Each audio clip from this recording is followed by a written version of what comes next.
ভাই বলল, আমারও একটা শর্ত আছে, যদি তুমি সেটা পূরণ করো তাহলে ওর সাথে থাকাটাও বন্ধ করে দেব। আমি বললাম, হ্যাঁ বল, তোর কি দরকার?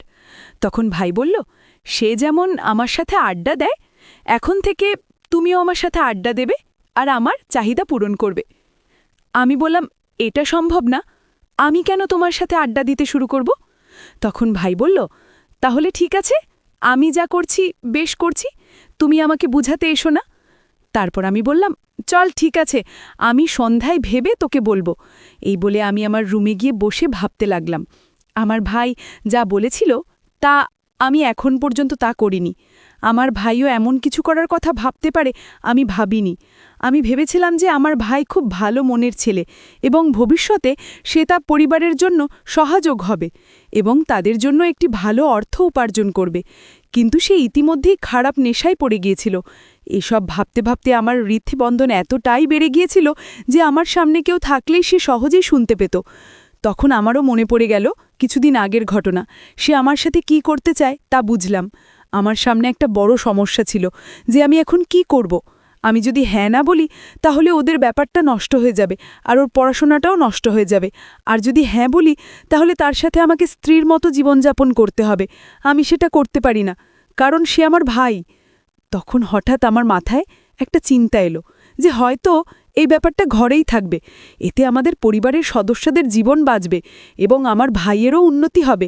এইসব ভাবতে ভাবতে আমি ঘুমিয়ে পড়লাম। তারপর যখন আমি সকালে ঘুম থেকে উঠি তখন প্রথমে আমি ভাইকে অনেক বোঝানোর চেষ্টা করেছিলাম। সে আমার একটিও কথা শুনতে রাজি ছিল না। তখন আমি তাকে বললাম, ঠিক আছে, আমি তোর শর্তে রাজি। তখন সে বলল, চলো আগে কেনাকাটা করতে যাই। তখন আমি তাকে বলেছিলাম, তুমি বাইরের কারোর সাথে ঘুরতে পারবে না এবং তুমি আজ কারোর সাথে কিছু করতে পারবে না। ভাই বলল, ঠিক আছে। আজকে আমি ভাইয়ের কথা শুনে তাকে নিয়ে ঘুরতাম, তার কাছে গিয়ে তাকে বোঝানোর চেষ্টা করতাম। পরের দিন সকালে আমি আম্মুকে বললাম, রান্নাঘরের নাশতা রেডি আছে। আমি ভাবলাম আজ রবিবার, তাই কোথাও যেতে হবে না। তারপর আমি, বাবা আর ভাই নাশতা করতে লাগলাম। তারপর আমি আর ভাই মার্কেটে গিয়ে আমার জন্য জামা কাপড় কিনে আনলাম আর আমার মায়ের জন্য একটা শাড়ি কিনলাম। তারপর শপিং করে একটা রেস্টুরেন্টে গিয়ে রাতের খাবার খেয়ে বাসায় আসলাম। তারপর ভাই আমাকে বলতে লাগলো, এখন তোমার কাজটা পূরণ করো। তারপর আমি তার রুমে গেলাম। সে আমাকে পেয়ে খুব মজা করতে শুরু করলো। আমি চুপচাপ থাকলাম, কিছু বলতে পারছিলাম না। আমার খুব খারাপ লাগছিল, কারণ যে আমার সাথে মজা করছে সে আমার নিজের ভাই। বেশ কিছুক্ষণ মজা করার পর সে বলল, তুমি এখন যেতে পারো, আমার মজা করা হয়ে গেছে। আমি আমার রুমে চলে গেলাম। তারপর থেকে আমরা স্বামী স্ত্রীর মতো একসাথে থাকতে শুরু করলাম। আমিও বাধ্য হয়ে তাকে একজন স্বামীর মতো যত্ন নিতাম এবং সে আমাকে স্ত্রীর মতো যত্ন নিত। তারপর আমাদের জীবনে যা হওয়ার ছিল তাই হয়েছে। আমার ভাইও খুব খুশি এবং আমিও একসঙ্গে অনেক সুখ পেয়েছি।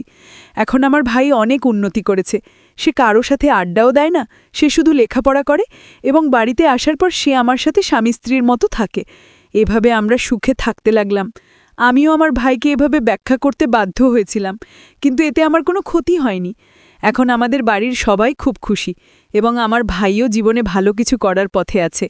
যদি সেদিন আমার ভাইকে না বলতাম তাহলে আজ সে খারাপ সঙ্গের শিকার হতো এবং নিজের ও পরিবারের সদস্যদের জীবন নষ্ট করত। এভাবে আমিও আমার ভাইয়ের সাথে ঠিক স্বামী স্ত্রীর মতো জীবনযাপন করে আমাদের ঘর বাঁচালাম। যাই হোক বন্ধুরা, আমাদের আজকের ভিডিওটি এই পর্যন্ত। যদি আমাদের ভিডিওগুলি ভালো লাগে তাহলে লাইক, কমেন্ট এবং শেয়ার করুন। আর সবার আগে ভিডিও পেতে আমাদের মিস পায়েল ব্লগ চ্যানেলটাকে সাবস্ক্রাইব করুন এবং পাশে আসা বেল আইকনটি অল করে দিন।